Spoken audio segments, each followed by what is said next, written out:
Hi, I'm Randy Riggs. I'm the tax assessor collector with McLennan County, and this is TAC on the Ledge. Coming up on TAC on the Ledge, the Texas legislative session reaches the midway point. What's happened so far? TAC prepares to host County Government Day at the Capitol. Will you be there? And should counties pay the state's motor fuels tax? All this and more on TAC on the Ledge.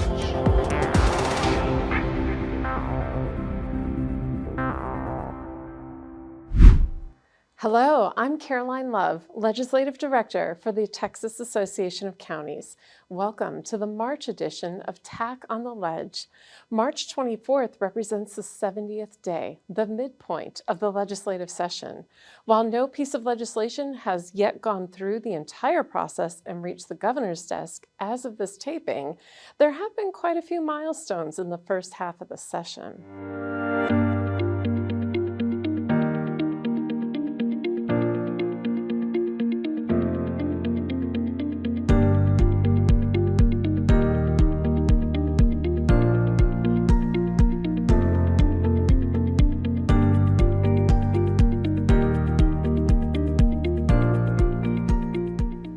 Another key date for this legislative session came on March 14th. That date represented the bill filing deadline for this session. With some exceptions, senators and representatives wanting to get their proposals heard during this session had to meet the bill filing deadline. So how do the numbers stack up for the 89th Texas Legislature? More than 9,000 bills have been filed this session. Of that number, there are more than 5,500 House bills and more than 3,000 Senate bills. And through this session so far, TAC has been tracking almost 3,000 bills that could have some impact on our counties. Historically, approximately 12 to 17% of bills filed in any session ever make it to the governor's desk.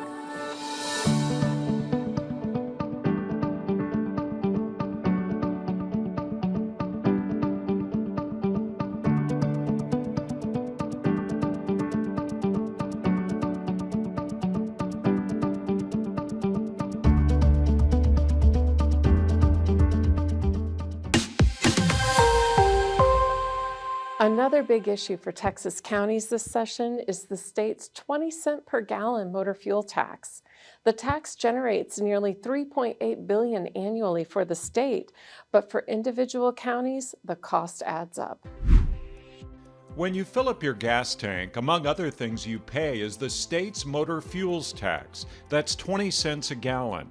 What you may not know is that all Texas counties currently pay that same tax on fuel used for essential services like road maintenance and law enforcement. For my county, we're spending about 100,000 gallons a year in our sheriff's department and another 100,000 gallons a year in our county commissioner's road and bridge department. So that's 200,000 gallons is about $40,000 in the motor fuels tax that we're sending to Austin. Judge Ransom has worked with the County Judges and Commissioners Association on a resolution calling for counties to be exempt from the motor fuel tax. The issue is now getting attention at the legislature. I mean, if you want a lower property tax, this is a great way to do it. This is what I call tax churn, where one taxing entity is taxing another. Supporters say the motor fuels tax exemption would free up funds for road repairs and emergency services without costing the state a significant portion of its revenue. School districts and volunteer fire departments are currently exempt from paying the tax. Counties hope to join that list.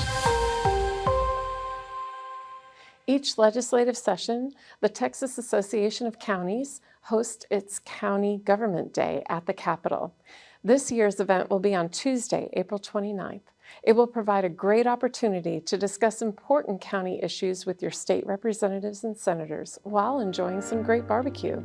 All legislators have been invited, and we encourage you to reach out to yours to ensure their attendance. Just as important, we'd love to have as many county officials join us on that day. For more information or to tell us you will be coming, please visit the TAC website at county.org.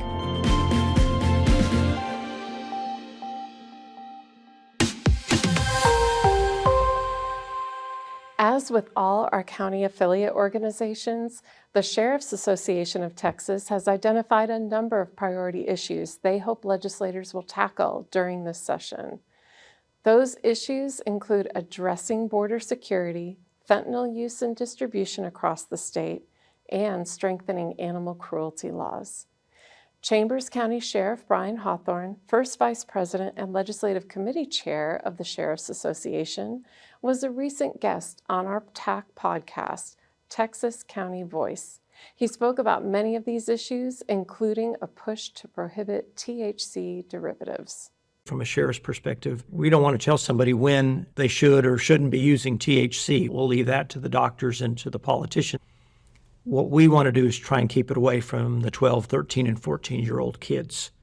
To hear the entire interview with Sheriff Hawthorne and conversations with other county officials, listen to Texas County Voice, the official podcast of the Texas Association of Counties.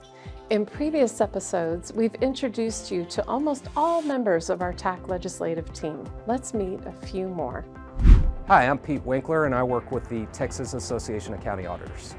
My name is William Chapman. I'm the Federal Affairs Consultant for the Texas Association of Counties. We'll feature our remaining team members in our next episode.